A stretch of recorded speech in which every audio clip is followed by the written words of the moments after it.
Alright, how's everyone doing? Welcome to From Z to A, Alphabetical Interviews with Zach Andersen. I am Zach Andersen. Today we are here at Sage Sound Studios for the 52nd edition of Monsters of Acoustic Rock, and I am joined by Meggie. Hi! Thank you so much for being on the show.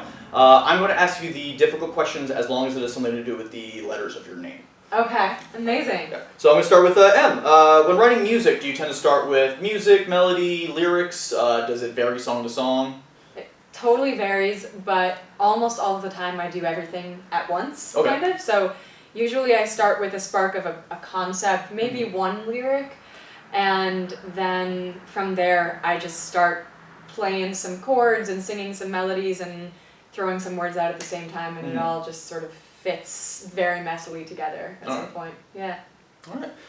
And what's something essential you must do in order to get ready for a show? Do you have any pre-show rituals? This is pretty obvious, I think, but I have to warm up. Okay. And I used to do like a 10-minute warm-up, and that was not enough. So it's got to be at least 20 minutes. And today my warm-up was very fun because I had like a 2.5-hour drive here. Yeah. And so I just played music and sang along the whole time. I did 1989 Taylor's version, which just came out a couple weeks ago. Amazing. And then I did The Record by Boy Genius. I don't know if you listened to that at all. Yeah. And then Something to Give Each Other by Troye Sivan. Alright. So, wide variety, lots of car singing, and it does the trick. I do the same thing. That's my usual warm-up, is car singing. It's so much fun. Usually obnoxiously. I try to go as not obnoxious as possible, and that's how you get the full range? Yeah. But like only the range that you actually need? Yeah. Yeah, even more than the range I need.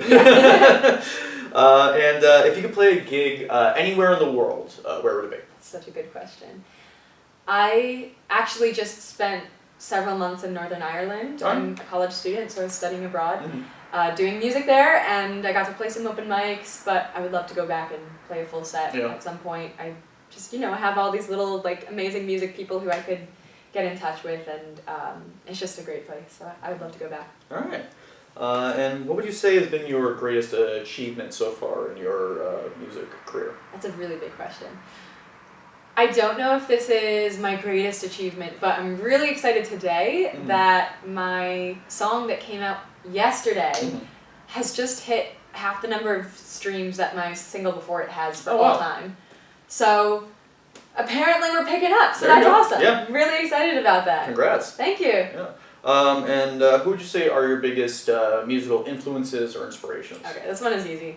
I'm a huge Swiftie, and I think Taylor Swift kind of taught me how to write songs when I was a kid, and I was just listening and trying to figure out what's the verse doing, what's the chorus doing, and how do they fit, how are they different.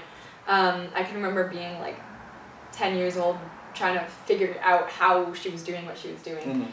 So she's a huge influence, but more recently also Boy Genius and Lucy Dacus is my favorite. I love her writing. She has this like sense of humor.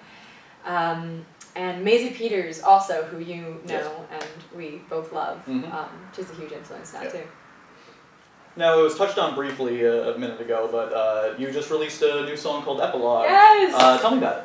I'm so excited for this song. I wrote it kind of as a collaboration with many iterations of my past self. I wanted to tell a long story from beginning to end. I'm at college, I'm actually a creative writing minor, so I was like, let's do a fiction piece but as a song.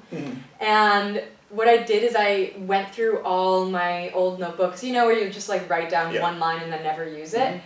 I went through all of those and I took all of the lines I had basically ever written that kind of fit the theme, and I made a list with, it was like color-coded and trying to figure out what order everything would happen in if it was a story, making everything rhyme, and ended up basically taking almost entirely lyrics I'd written before, squashing them together and making a cohesive story song.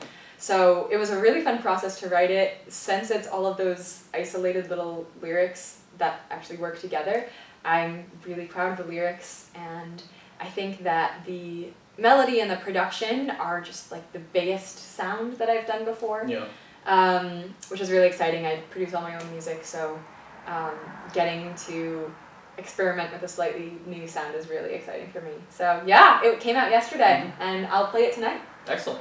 And yeah, if you didn't mention that the lyrics were kind of from Yeah. different points, like I would not have known. It was thank you. it was very well constructed. That like it tells a full story, and I listened to it. Sounds great. Thank you so much. Listen to it again. Sounds great. Oh, thank you. You're welcome.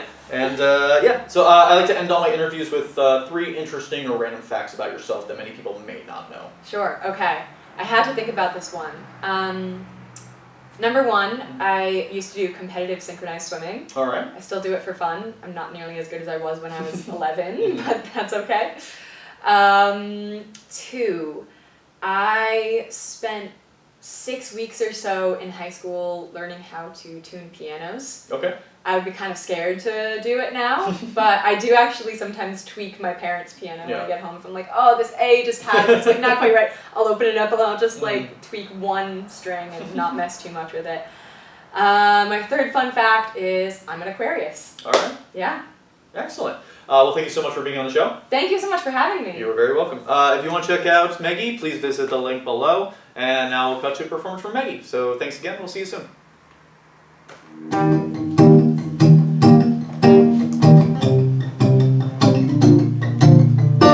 Saw you creeping on my Instagram. Sweet of you to wonder how I am. Took me back to when we were kids, and I dare to remember this. Back when I thought I'd find the perfect definition for love with some time. You were the kid in the band at school, and suddenly all my friends knew you. Walking to the lake in the mud, everyone stealing phones trying to set us up. Took a blind leap and landed somewhere soft. Me and my Freudian slip fell in love. All the sugar highs, the movie nights, all the drama we never had, all the awkward photos, the cringy poems, all the people who thought it would last. Never the bright one, but always a gentleman every time you said the fall. Ooh, thank God it was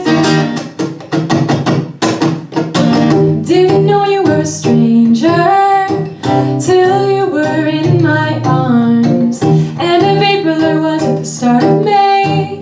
Everything started going wrong. I said I love you even when I don't like you. What a cruel excuse until I barely liked you anymore. All the sugar highs, all the movie nights, all the drama we never had, all the awkward photos, the cringy poems, all the people who thought it would last. Never the right one, but always a gentleman every time you said the fall. Ooh, thank God it was you.